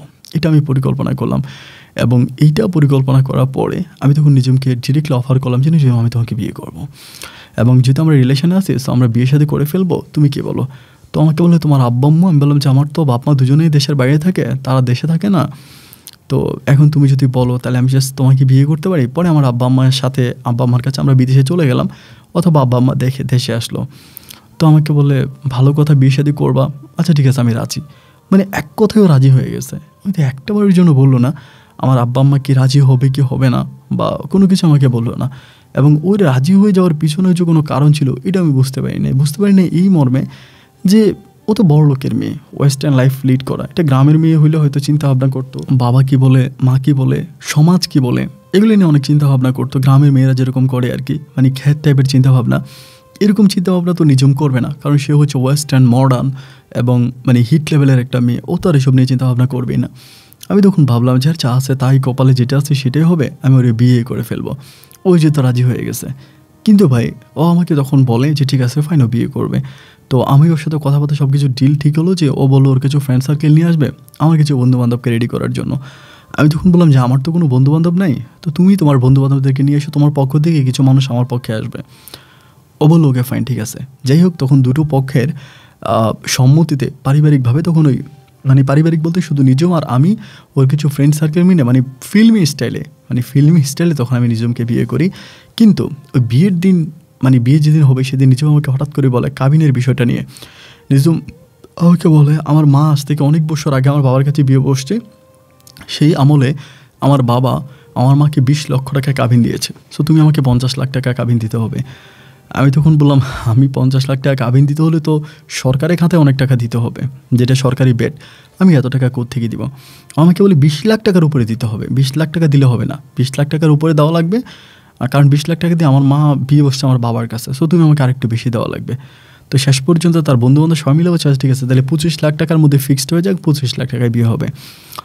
ভাই 25 লাখ টাকায় বিয়ে করতে আমাকে অনেক টাকা সরকারি খাতায় মানে বেড দেওয়া লাগছে আর কি, সরকারি খাতায় দেওয়া লাগছে। তো যাই হোক, পরে 25 লাখ টাকার ভিতরে তখন মোটামুটি কথাবার্তা ফাইনাল, আমি 25 লাখ টাকা দিয়ে তখন নিজমকে বিয়ে করি। তো বিয়ে করার পরেও আমাকে একটা শর্ত রাখে। শর্তটা হচ্ছে এরকম যে আমাকে বলে আমি তো এখন পড়াশোনা করতেছি এবং আমার পড়াশোনা শেষ হলে পরে আমি তোমার সাথে চলে যাব দেশের বাইরে তোমার ফ্যামিলির কাছে, কিন্তু এর আগ পর্যন্ত তুমি কিন্তু আমাকে কোনো রকমের প্রেশার করতে পারবা না এবং আমি আমার পরিবারের সাথেই থাকবো, বাট যখন তোমার সাথে আমার প্রয়োজন হবে আমি মাঝে মাঝে এসে তোমার সাথে তোমার বাসায় থেকে যাব। তো আমি বললাম যেহেতু আমরা একই বিল্ডিংয়ে থাকি এটা তো কোনো ফেক্ট করে না, নিজম যে কোনো সময় চাইলে আমার বাসায় আসতে পারবে, আমার বাসায় থাকতে পারবে। এই জন্য ভাবলাম এটা কোনো ব্যাপার না। পরে আমি তখনও মাঝে মাঝে আমার বাসায় আসতো, 2 একদিন পর পরে সুন্দর সময় আসলে 1 ঘন্টা আধা ঘন্টা মতো আমার সাথে থাকতো, আবার চলে যাইতো। আমি তখন পরিবারের জন্য কোনো টাকা দিচ্ছি না, যে আমার একটা মেয়ে হয়েছে আয়শা, অন্তরা, ওর বাবা তখন এই অসুস্থ শরীর নিয়ে, মানে অন্তরা বাবা আনিস কাকা তখন এই অসুস্থ শরীর নিয়ে উনি তখন সিএনজি চালাচ্ছে, বিভিন্ন জায়গায় সিএনজি ভাড়া করতেছে, সিএনজি চালাচ্ছে, কারণ ওনার যে সিএনজিটা ছিল এটা তো বিক্রি করে আমাকে টাকা দিয়ে দিছে। বিভিন্ন জায়গায় গিয়ে সিএনজি চালাচ্ছে। অন্তরা ফোন করে কান্নাকাটি করে যে আব্বারে যদি পারো কিছু টাকা পয়সা দাও, না আব্বুর কাছে কোনো টাকা পয়সা নাই, চলতে পারে না, সব টাকাই তোমার দিয়ে দিছে, আমার 2টা বোন আছে ছোট, তাদের পড়াশোনার খরচ, তাদের অনেক টাকা পয়সার প্রয়োজন হয়, তুমি কিছু টাকা পয়সা দাও না। আমি আসলে অন্তরাকে দিতে চাই না যে বিষয়টি এরকম না, দিতে চাই, কিন্তু দিব কেমন করে? অন্তরাকে দিতে হলে তো মানে আমার কাছে থাকতে হবে, আমার তো সব টাকাই নিজের পিছনে চলে যায়, আমার তো অবশিষ্ট কোনো টাকায় থাকে না যে যেটা আমি অন্তরাকে দিব। প্রায় সমস্ত টাকাগুলি আমি নিজের পিছনে খরচ করে ফেলি, সব টাকাই নিজমকে দিয়ে দিই এবং এতে দেখা যায় আমি পুরো মাস চলতেও পারি না। মাসের শেষের দিকে মানুষের কাছ থেকে ঋণ করা লাগে, কারণ নিজমের একদিনে মানে শপিং করতে গেলে অনেক বেশি টাকা লাগে। এটা শপিং করতে যাবে ওইখানেও মানে হাজার হাজার টাকার প্রয়োজন হয়ে যায়। তারপর আমি তো ওর বাপের মতো করে ওরে আর দিতে পারি না এরকমভাবে। তো যাই হোক, এরকম করে সময়গুলো কাটতেছে। একদিন কয়েকটা মাস এভাবে কেটে গেল। একদিন হঠাৎ করে আমি তখন সিএনজি গ্যারেজে রাইখা আমি তখন বাসায় আসছি, মানে বাসায় থাকবো। আর আমি তখন সিএনজি চালাবার সময় মাস্ক পরে চালাইতাম, যাতে আমাকে চিনতে না পারে, কোথাও যদি রাস্তা দেখা হয়ে যায়। তো একদিন আমি বাসায় আসার সময় হঠাৎ করে গেটের ভিতরে ঢোকার পর ওদের বাড়িটা আসলে একটু গার্ডেনের মতো ছিল, একপাশে গার্ডেন ছিল। তো গার্ডেনের ভিতরে গাড়ি ঢুকানো থাকতো। তো গাড়ির তখন গ্লাসটা খোলা, আমি তখন ওরকম করে বাড়ির ভিতরে ঢুকার সময় হঠাৎ করে দেখলাম যে নিজমের বাবা, যিনি বাড়িওয়ালা একটু অশ্লীলভাবে নিজমের সাথে একটা চুমু দিল আর কি, খুব খারাপভাবে, যেটা একদম এখানে বলার মতো না এরকম।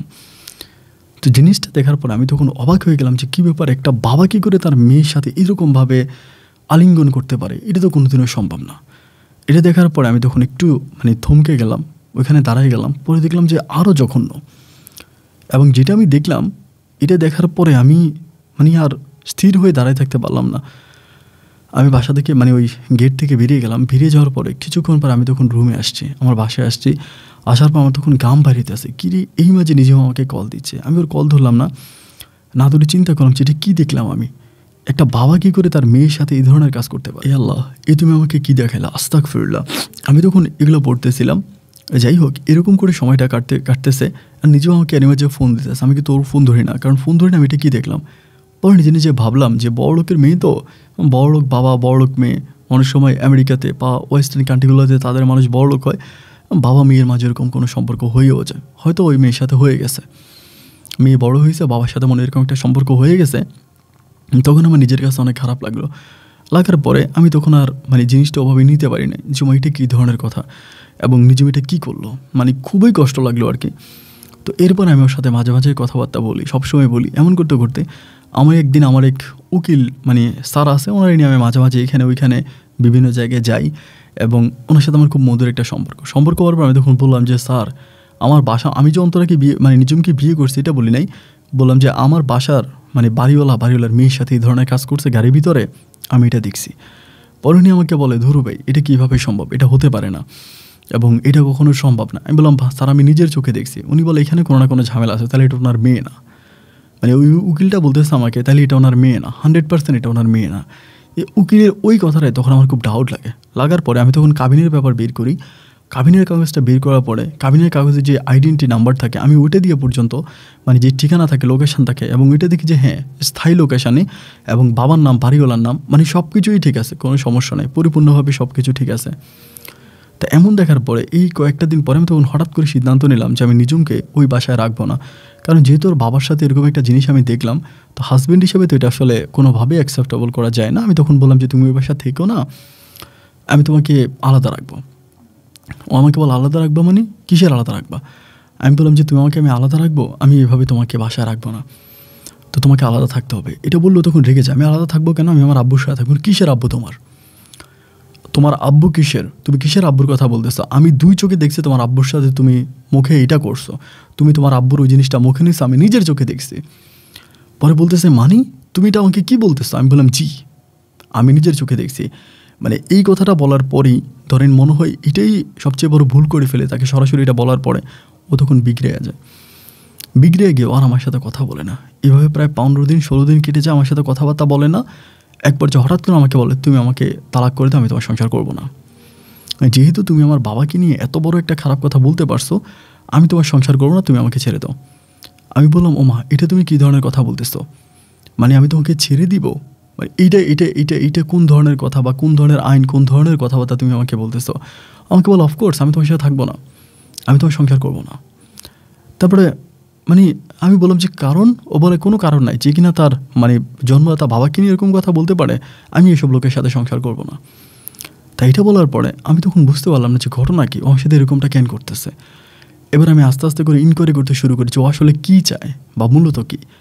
এমন করতে করতে ভাই, আমাদের বাসার যে বাড়ি মানে আমাদের বাসায় যে বর্তমান দারোয়ানটা আছে, কারণ দারোয়ানদের সাথে সবসময় আমার সম্পর্ক ভালো থাকতো, কারণ আমিও গরিব মানুষ, দারোয়ানরাও গরিব, এই জন্য ওদের সাথে মিশে যেতাম। বর্তমান যে দারোয়ান আছে, আমি তার মাধ্যমে একটা ইনফরমেশন পাই যে এই বাড়ির যেই মানে নিঝুম যে বাড়িতে থাকে মূলত এটা বাড়িওয়ালার মেয়ে না, নিঝুম বাড়িওয়ালার মেয়ে না। এই জিনিসটা আমি তখন মানে ইয়ের মাধ্যমে পাই, ধারণার মাধ্যমে পাই, এবং আরও জিনিস আমি ওই ধারণার মাধ্যমে জানতে পারি যে নিঝুম ওই বাড়িতে আসে এবং সে কোনো বিয়েও বসে নাই। এই যে বাড়ির মালিক মূলত তার ছেলে মেয়েরা বিদেশে থাকে, আমেরিকা কানাডাতে থাকে, এবং তারা হাজব্যান্ড ওয়াইফ একসাথেই থাকে বাসার মধ্যে। তো সেই জায়গার ভিতরে নিঝুমকে তার হাজব্যান্ড পছন্দ করছে, মানে বাড়িওয়ালা পছন্দ করছে, পছন্দ করে রক্ষিতা হিসাবে, মানে রক্ষিতা তো আমি জানি না কে বুঝবেন কিনা, মানে সব কিছু স্ত্রীর মতো সব কিছু করা যায় এরকম রক্ষিতা হিসাবে এই নিঝুমকে বাড়িতে রাখছে কন্ট্রাক্টের উপরে। মাসে মাসে নিঝুমকে টাকা দেয়, ওই টাকার বিনিময়ে নিঝুমকে রাখছে, যেহেতু বাড়িওয়ালার এখনও অতটা বয়স হয়ে যায় নাই বা তার বউ অনেক বৃদ্ধ হয়ে গেছে, এবং তার বউ এগুলো জানে, তার বউ এতে কোনো কিছু বলে না। মানে এগুলো আমি ধারণার কাছ থেকে শোনার পরে তো আমি আর দুনিয়াতে নাই। একদিন আমি ঘরের মধ্যে শুয়ে আছি, নিঝুম তখন আসছে, এসে আমার সাথে খারাপ ব্যবহার করতেছে, দুর্ব্যবহার করতেছে। আমার ভিতরে তো ভাই এত প্যাস নাই, যেহেতু ঝামেলা নাই, আমি হঠাৎ করে ওর সাথে রাগারাগি করে চেতে গেলাম, মানে এই তুমি এগুলো কী করতেছো, তুমি তো এই বাড়িওয়ালার মেয়েও না, তুমি এখানে রক্ষিতা, তুমি একটা লোকাল ভাষায় যে গালিগুলো দেওয়া যায় যে তুমি একটা প্রস্টিটিউট, এটা বলে গালি দিতেছি। মানে ধারণার মুখ থেকে যা কিছু শুনছি আমি সবই এদিকে ওর কাছে বলে দিলাম যে তুমি তো আসলে এরকম স্বভাবই একটা মেয়ে, তুমি বাড়িওয়ালার কাছে থাকতেছো, তুমি তো বাড়িওয়ালার মেয়ে না। এগুলো যখন বলে দিলাম ভাই, মুহূর্তের মধ্যে তখন কি থানায় ফোন করে দিল। কয়েক মিনিটের মধ্যে পুলিশ চলে আসছে, এসে আমাকে ধরে ফেললো। ধরে ও তখন অভিযোগ করলো যে আমাকে বিয়ে করছে, আমাকে ভরণ পোষণ দেয় না, এই করে না ওই করে, আমাকে তখন নিয়ে যাবে। আমাকে তখন নিয়ে গেল এবং থানায় আমাকে ভরেও দিল। ওর মামলায় আমি তখন থানায় চলে গেলাম। থানায় গেলাম পরে আমার তো কোনো উকিল নাই, বা আমি তো রাজধানী শহরে কাউকেই চিনি না, আমি তো জাস্ট হুডামকে দেখায় থাকতাম। ও তখন আমার কাছে গেছে 3 দিন পরে, যে আমাকে বলতেছে তুই চালাস সিএনজি, বিয়ে করলি আমারে, তো কাবিন দিলি 25 লাখ টাকা দিবি কোত্থেকে, টাকা দিতে না বলে তুই সারা জীবন জেল খাটবি। আমি তখন বললাম যে তুমি আমার সাথে এই কাজটা করো না নিঝুম, আমি তোমাকে ভালোবাসি এবং অনেক বেশি ভালোবাসি। ও আমাকে তখন বলে গ্রামে বউ রেখা তুই হালায় বাটপার, তুই আমারে ভালোবাসি দেখাইতে আসছিস, তোর তো গ্রামে বউ আছে, তুই গ্রামে বউ থাকা অবস্থা তুই কেমনে আমার ভালোবাসলি। আমি তখন বললাম দেখো আমার সব কিছুর জন্য আমি সরি, তুমি আমাকে মাফ করে দাও, বাট তুমি আমাকে ছাড়ার ব্যবস্থা করো, তুমি আমার সাথে থাকো, আমরা একসাথে থাকি, এবং সব কিছুর জন্য আমি তোমার কাছে ক্ষমা চাই। ও তখন আমাকে বললো যে না, তোর মতো ছেলের সাথে কোনোভাবেই তো যায় না, আমি কী করে একটা সিএনজি ড্রাইভারের সাথে থাকবো। আমি তখন বললাম আমি সিএনজি ড্রাইভার বলে তুমি আমার সাথে থাকবা না, কিন্তু তুমি যে বাড়িওয়ালা রক্ষিতা হয়ে তার সাথে থাকতেছো, এটা কি তুমি ঠিক করতেছো। ও আমাকে বলে যাই বলোস, এখন তুই আমার 25 লাখ টাকা দিবি থেকে এটা বল। প্রায় 15 দিনের মতো আমাকে জাস্ট থানাতে আটকায় রাখে, থানার বাইরে আমাকে যেতে দেয় না। 15 দিন পরে নিঝুম পুনরায় আবার এসে আমাকে বলে তুই যদি এখান থেকে বের হইতে চাস তাহলে একটা মাত্র সত্য আছে, তো শেষ সম্বলে সিএনজিটা বিক্রি কর, এবং সিএনজির কাগজপত্রগুলো দিয়ে লোকজন আসবে, সিএনজিটা বিক্রি করবে, যদি সিএনজিটা বিক্রি করে আমাকে টাকা দিতে পারিস তাহলে আমি তোকে এখান থেকে ছাড়াই আনবো, আর তা না হলে কিন্তু তুই সারা জীবন জেলে থাকবে আমার মামলায়। আমি বললাম, চিন্তা করলাম যে সিএনজিতে আর থাইকেও বা কী করবো, আমি তো এই শহরে আর থাকবো না, এই শহর ছেড়ে চলে যাব, এই নোংরা শহরে আমি আর বসবাস করবো না, আমি নোংরা শহর ছেড়ে মাটির ওই গ্রামে চলে যাব, এবং গ্রামে গিয়ে আমার মা বাবা আমার বউ সন্তান নিয়ে তাদের সাথে থাকবো, আমার এই সিএনজির প্রয়োজন নেই। ঠিক আছে, সিএনজিটা আমি লিখে দিব। পরে সিএনজিটা আমি ওই জেলে থাকা অবস্থায় একটা লোকের কাছে বিক্রি করে দিই, এবং আমার পেপার কাগজপত্র সব সিগনেচার করে দিই, সিএনজিটা আমি তখন বিক্রি করি, আমার সিএনজিটা বিক্রি হয়েছে। কিন্তু দুঃখের ব্যাপার হচ্ছে সিএনজি বিক্রি করার আগেও আমাকে বলেছিল যে সিএনজিটা বিক্রি করলে পরে আমাকে জেল থেকে বের করবে, কিন্তু আমাকে কিন্তু জেল থেকে বের করে নেই। আমাকে জেল থেকে বের করে আমি তখনও পর্যন্ত জেলে আছি, প্রায় 3টা মাস আমি জেলে থাকি। 3 মাস পরে আমার পরিবারের সাথে যোগাযোগ হয়, আমার বউয়ের সাথে, অন্তরা বাবার সাথে। তারা তখন কেমনে ঢাকাতে লোক ধরে, উকিল ধরে, কী ধরে মোটামুটি তারা প্রমাণ করতে সক্ষম হয় যে নিঝুমের সাথে আমার যে বিয়েটা হয়েছিল সেখানে নিঝুমের যে কাবিনের ব্যাপার হয়েছে, ওর যে আইডি কার্ডটা ছিল, আইডি কার্ডটা ফেক ছিল, মানে ভুয়া আইডি কার্ডও আমাকে বিয়ে করছে, এটা রিয়েল আইডি কার্ড ছিল না। তো রিয়েল আইডি কার্ড না থাকার কারণে বিয়েটাই তখন মানে মিথ্যা হয়ে যায়, সম্পূর্ণ তখন মিথ্যা হয়ে যায়, যার জন্য আমি তখন জেল থেকে বেরোইতে পারি। বেরোয়ার পর আমার শ্বশুর শাশুড়ি, মানে আমার আনিস শ্বশুর এবং আমার বউ অন্তরা, তারা তখন আমাকে গ্রামে নিয়ে যায়, এবং আমি তখন মানসিকভাবে প্রচণ্ড রকমের ভেঙে পড়ি। গ্রামে কয়েকদিন থাকার পরেই আমি তখন পাগলের মতো আবারও ঢাকাতে ছুটে চলে আসি, শুধুমাত্র অন্তরাকে নিঝুমকে একটা নজর দেখার জন্য। কারণ আমি তখনও নিঝুমের জন্য পাগল থাকি, প্রচুর পাগল থাকি। নিঝুমের বাড়ির সামনে দাঁড়ায় থাকতাম, ও বের হইতো, আমি নিজের চোখে দেখতাম যে ও বের হয়ে ঢাকা শহরের খুব দামি দামি হোটেলগুলোতে যাইতো, এবং আবাসিক হোটেলগুলোতেও ঢুকতো।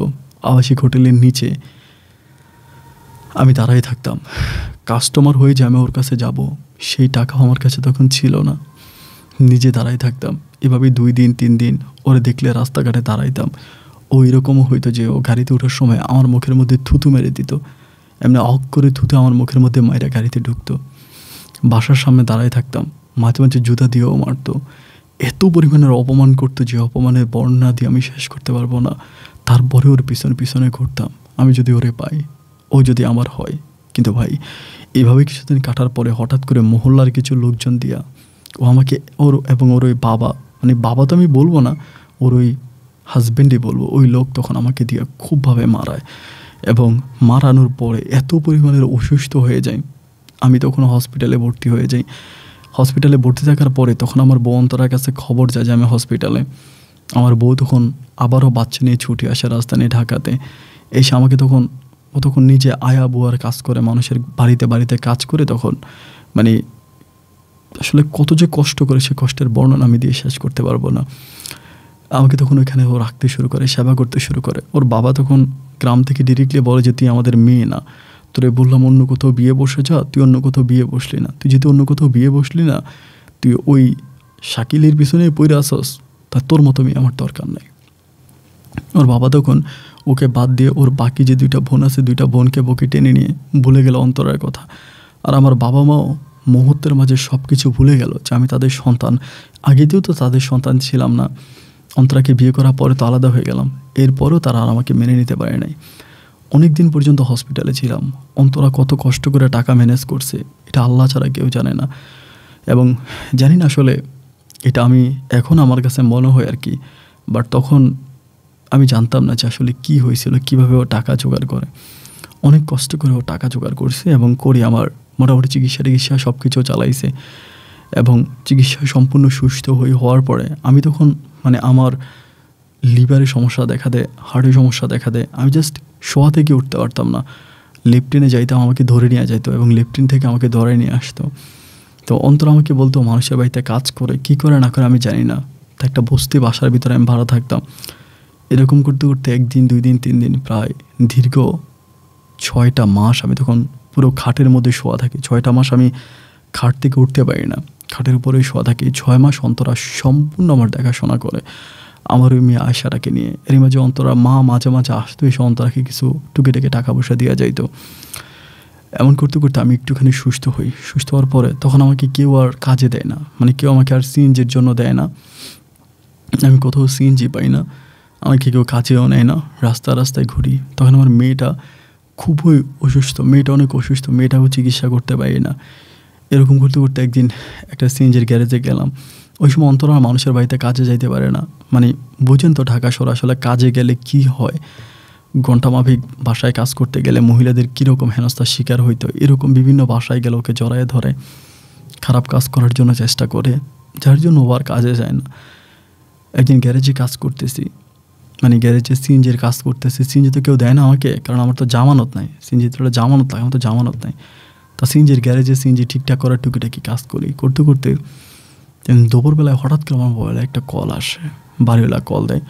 কল দিয়ে বলতেছে আপনার বউ আর আপনার বাচ্চা হসপিটালে। আমি বললাম কেন? বলে আপনার বউ আর আপনার বাচ্চা বিষ খাইছে। আমি বললাম কোন হসপিটালে? বলো অমুক হসপিটালে। আমি তখন অমুক হসপিটালে দৌড়ে গেলাম, খোঁজাখুঁজি করতেছি, নাই নাই নাই নাই নাই, পাওয়া যায় না। ডাক্তার বলতেছে টাকা লাগবে, টাকা লাগবে, চিকিৎসার জন্য টাকা লাগবে, আমার টাকার প্রয়োজন। আমি তখন বাড়িতে ফোন দিয়ে মায়ের কাছে চিৎকার দিয়ে কান্না শুরু করলাম, মা গো যদি তোমার সন্তান হয়ে থাকি গো মা, তোমার কাছে অনুরোধ মা, আমার পাশে এসে দাঁড়াও। ও মা আমার পাশে এসে দাঁড়াও। কান্না যখন শুরু করছে আমার মা গ্রাম থেকে ওনার যে স্বর্ণ গয়নাগুলো ছিল, যেগুলো ওনার গয়নাগাটি, ওই গয়নাগাটি নিয়ে মা তখন বাড়ি থেকে পালাইছে। পালাইয়া রাজধানী ঢাকাতে এসে আমার হাতে গয়নাগুলো তুলে দিয়া বলে এগুলো বেচা, তুই তোর বউয়ার সন্তানরে বাচ্চা, এগুলো দিয়া আমি পরে আমার যেদিন আমার সন্তান এবং বউকে আনবো, দেখেন আল্লাহর কি হুকুম, আমার সন্তানটা কিন্তু ভালো হয়েছিল, মানে বিশ্ব নেওয়া হয়েছে, সবই ভালো হয়েছে। আমি জানি না যেদিন রিলিজ করব তার আগের দিন রাত 2টার দিকে আমার সন্তানটা হঠাৎ করে মারা যায়। তা মারা যাওয়ার কারণ কী ছিল আমি আজও জানি না। ডাক্তাররা বলল বাচ্চার মুখে ততটা বিষ চাই নাই, খুবই কম গেছে। রিক্সে ছিল আমার বউ। অন্তরা অনেক বিষ খাইছে, অন্তরা মারা যেতে পারে, কিন্তু সেখানে অন্তরা বেঁচে ছিল, কিন্তু বাচ্চাটা মারা গেল। আমার মা আমাকে বুঝাইল যে গাছ থাকলে ফল একদিন ঠিকই আসবে, কান্নাকাটি করিস না। তো মৃত সন্তান আর বউকে নিয়ে মার সাথে আমি তখন আবারও পুনরায় আমার জন্মভূমি, আমার মাতৃস্থান, আমার মায়ের ঠিকানা রংপুরে ফিরে আসি। আসার পর আমার মার সাথে আমার বাবাও কথা বলে না, আমার ছোট দুই ভাই তারাও কথা বলে না। পরে আমার সন্তানটাকে মাটি দিই। অন্তরা তখন খুবই অসুস্থ, সারাক্ষণ শুধু সন্তানের কবরের কাছে গিয়ে বসে থাকে।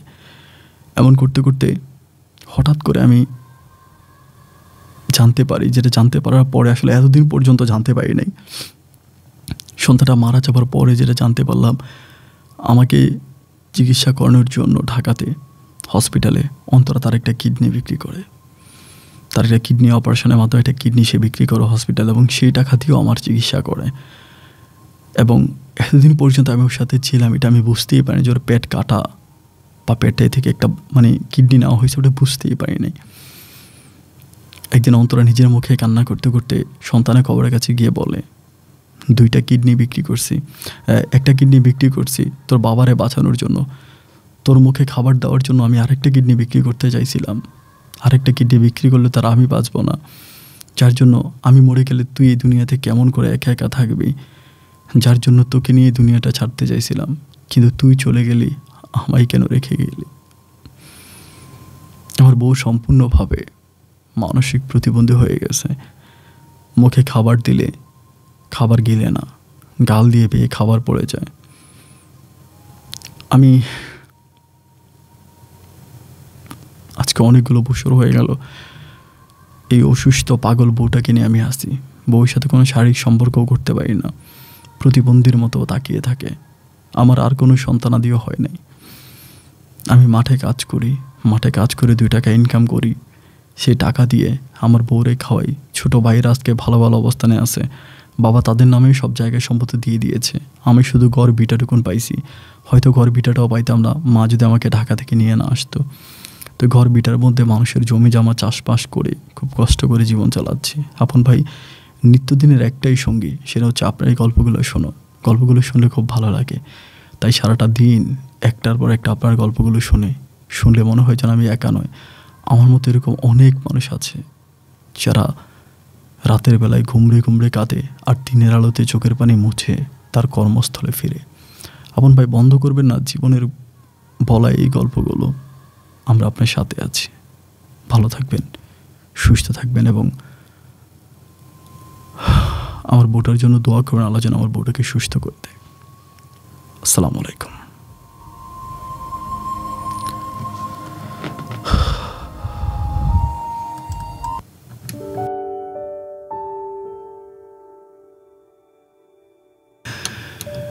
প্রিয় বন্ধুগণ, সবাইকে অনেক বেশি ধন্যবাদ এতক্ষণ পর্যন্ত আমার রংপুরের ভাই শাকিল হোসেনের জীবনের বাস্তব গল্পটা শুরু থেকে শেষ অবধি আমার মুখ থেকে শোনার জন্য। দেখেন,